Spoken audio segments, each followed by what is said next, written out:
Eu uso inteligência artificial todo santo dia na minha agência de marketing e eu estava fazendo um exercício esses dias pensando o que é que vai acontecer, sei lá, pelos próximos 40 anos, não, nos próximos 4 anos, né, até 2030 por aí, com inteligência artificial, tentando prever mais ou menos o futuro, mas eu queria compartilhar aqui com você e eu dividi aqui entre o que eu imagino que vai acontecer a curto prazo, a médio prazo e longo prazo, e aí você avalia, vê se você concorda, se faz sentido, mas eu acho esse exercício bem interessante porque ajuda a gente a pensar nas nossas ações agora, tentando imaginar o que é que vai de alguma maneira acontecer. Mas a curto prazo, ou seja, nesse ano ainda de 2026, estou gravando isso aqui em maio de 2026, a primeira coisa que eu acho assim que vai ser mais comum é que o self-aware, ou seja, software é diferente de software, eles vão começar a ficar mais comuns. O que é o software? São softwares feitos sob medida. Na verdade, isso é um movimento que já está acontecendo. Eu mesmo desenvolvi o meu próprio software, ou seja, eu tinha uma necessidade, por exemplo, de criar as minhas notas no computador, no celular, em qualquer outro lugar, e eu desenvolvi um aplicativo de notas. É inacreditável isso, eu não sou desenvolvedor, eu não tenho nada desse conhecimento, mas com Cloud Code eu consegui fazer isso, consigo dar manutenção nele. É claro que é para uso pessoal, talvez algum dia eu pense em permitir que outras pessoas tenham acesso a esse software que eu desenvolvi, mas isso vai ficar cada vez mais comum, principalmente no que diz respeito ao uso para empresas.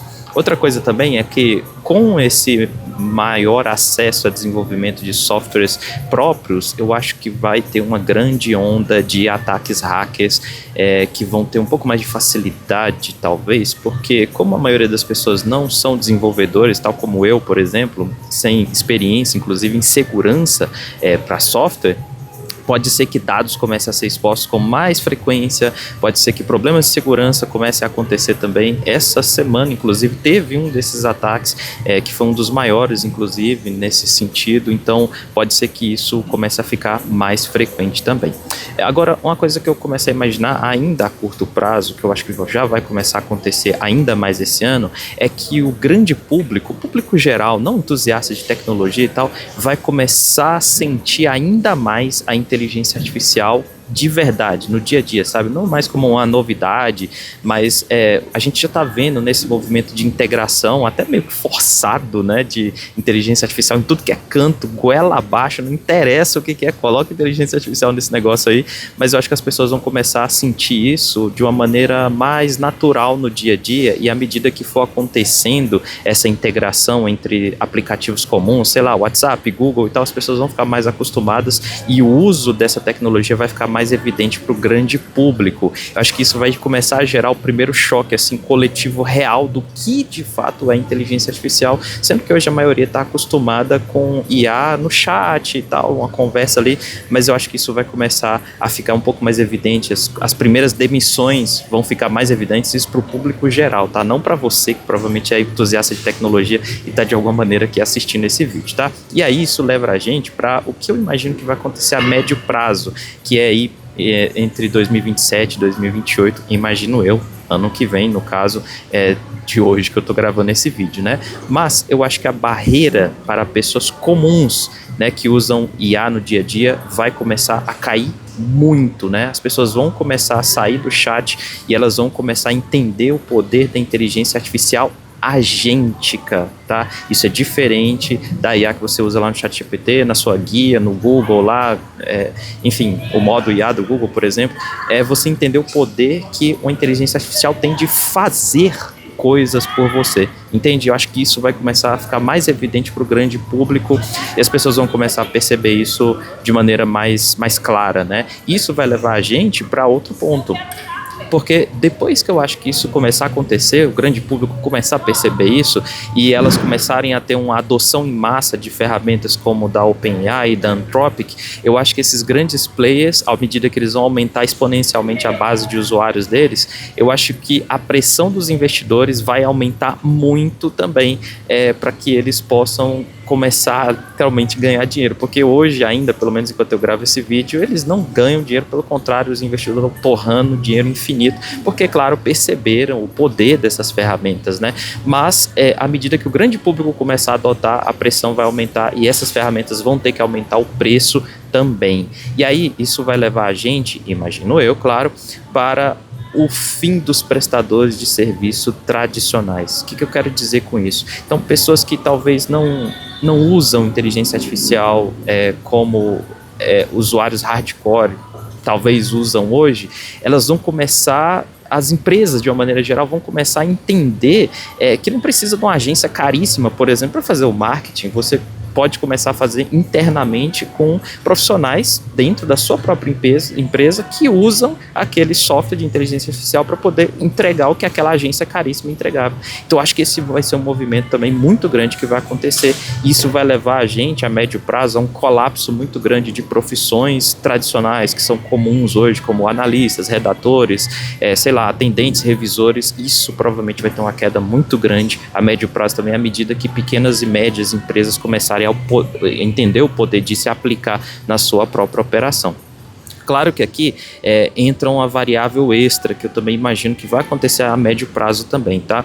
Porque à medida que a pesquisa de tecnologia, de inteligência artificial, ela começar a aumentar bastante, isso é um movimento já atual, provavelmente deve surgir modelos com o mesmo poder de entrega, né, ou com a mesma inteligência, vamos dizer assim, mas porém consumindo menos recursos, né, se é que você me entende, tá? Hoje os modelos de inteligência artificial, eles consomem muito recurso de hardware, e talvez à medida que a tecnologia ela for aumentando, né, essa quantidade de hardware necessário ela vai diminuir, ao passo que a inteligência dos modelos eles vão continuar aumentando, e provavelmente esse movimento vai partir ali da China primeiro, imagino eu. Mas é claro que os grandes players ocidentais, eles não vão ficar parados, eles vão fazer o que eles fazem de melhor, né? Vão tentar prender as pessoas nos seus próprios modelos, nas suas próprias ferramentas, principalmente com o ecossistema proprietário deles. Isso já começa a talvez fazer você pensar, né, que ficar preso a um ecossistema não é uma estratégia muito inteligente, né? Mas enfim, vamos agora para longo prazo, que eu imagino que vai acontecer entre 2029 e 2030. Claro que aqui, como a gente está avançando muito no tempo, todo esse exercício, na verdade, é você olhar para frente, mas quando você começa a olhar um pouco mais a longo prazo, fica mais difícil, obviamente, prever as coisas que podem acontecer. Mas, seguindo essa linha do que eu estava imaginando, outra coisa que eu acho que vai acontecer a longo prazo é que a IA ela vai sair da tela e ela vai se tornar mais frequente, como eu posso dizer, no nosso dia a dia geral, sabe? Tipo assim, robótica, logística, atendimento físico, o que hoje são pessoas que fazem, provavelmente com o tempo, à medida que a IA, principalmente se isso acontecer, essa variável, né, da inteligência artificial, ela ficar mais acessível, sem uma dependência excessiva de hardwares muito sofisticados, isso provavelmente vai ficar mais acessível para a robótica também no nosso dia a dia, e aí o impacto disso, né, no que parecia antes mais abstrato e tal, vai ser muito mais geral, muito provavelmente também, né? E isso deve levar a gente para um debate mais público sobre, por exemplo, a inteligência artificial geral, que é meio que um negócio assim, meio utópico, mas sinceramente não dá para desconsiderar mais, levando em conta o que a tecnologia ela tem conseguido avançar no uso dessas inteligências artificiais mais recentemente, né, no uso diário. Então eu acho que esse debate ele vai sair dos entusiastas de tecnologia, dos hard users desse tipo de tecnologia, e vai começar a chegar ao grande público. O grande público vai começar a debater mais sobre isso. E isso vai levar a gente para outro ponto também que pode escalar com isso, que é a guerra geopolítica de inteligência artificial. Hoje a gente já tem um pouco disso, principalmente lá na China, Taiwan, a tecnologia que Taiwan tem ali desenvolvida e a China não consegue ter acesso por causa de uma pressão dos Estados Unidos, mas recentemente, essa semana, ontem na verdade, hoje é 15 de maio de 2026, teve uma reunião entre o presidente Trump dos Estados Unidos com alguns líderes políticos, inclusive o Xi Jinping, que é líder político lá da China, junto com empresários, principalmente do setor de tecnologia americanos, e eles tiveram essa reunião, foi tudo muito lindo, tudo muito bonito, etc., mas ficou bem claro que ali tem uma tensão principalmente no que diz respeito a Taiwan e a pressão dos Estados Unidos de não permitir que a China tenha acesso às tecnologias mais recentes, né, de hardware e de inteligência artificial. Até que ponto isso vai continuar mantendo, até que ponto isso vai sustentar à medida que o grande público, por exemplo, começa a pressionar e ter mais acesso a esse tipo de ferramenta? Bom, imagino que isso vai mais cedo ou mais tarde acontecer, mas eu acredito que vai ser mais a longo prazo. Isso vai levar muito provavelmente é uma guerra política de inteligência artificial, né? E essa guerra política, ela vai incluir regulação de vários países. Eu acredito que principalmente da União Europeia, que hoje toma a liderança nessa regulação de tecnologia mundial de uma maneira geral, mas isso vai ter impacto muito provavelmente no mundo inteiro, né? À medida que essas regulações elas forem avançando em vários países, eu acredito que isso vai acontecer muito tardiamente, mas sim, isso vai ter um impacto geral. Quem começar hoje, né, onde não tem regulação ou tem muito pouca regulação, com certeza vai sair na frente. Quem começar lá na frente, onde essas regulações elas limitarem o poder e o uso dessas tecnologias, vão com certeza ficar bem mais atrasados, né, vão perder um bocado da competitividade, imagino eu. Mas qual que é a conclusão de tudo isso? Primeira coisa, quem sou eu? Eu não sou absolutamente ninguém, eu sou só um cara aleatório que gosta muito de tecnologia e usa esse tipo de tecnologia de inteligência artificial na minha agência de marketing todos os dias, e eu começo a tentar enxergar essas coisas no futuro, né? Talvez você concorde, talvez não, fique à vontade para deixar aí nos comentários, não tem problema nenhum, tá? Mas como que eu cheguei a essas conclusões de curto, médio e longo prazo? Analisando principalmente tecnologias anteriores, né?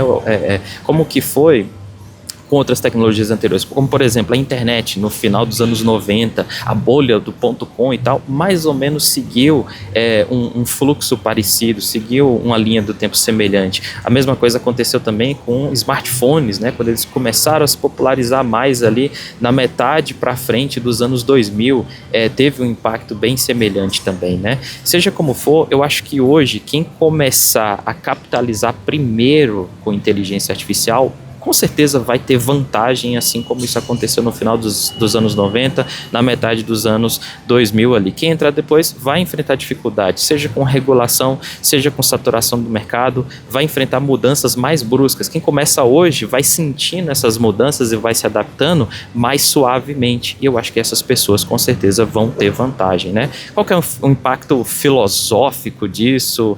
O que vai acontecer depois? Aí isso já não cabe mais nesse vídeo que já está gigantesco, aliás. Mas enfim, se você concorda, se você acha que isso que eu falei tem algum sentido, deixa aí nos comentários. Mas se você tem uma visão diferente, vai ser bem legal a gente debater esse assunto também. Valeu!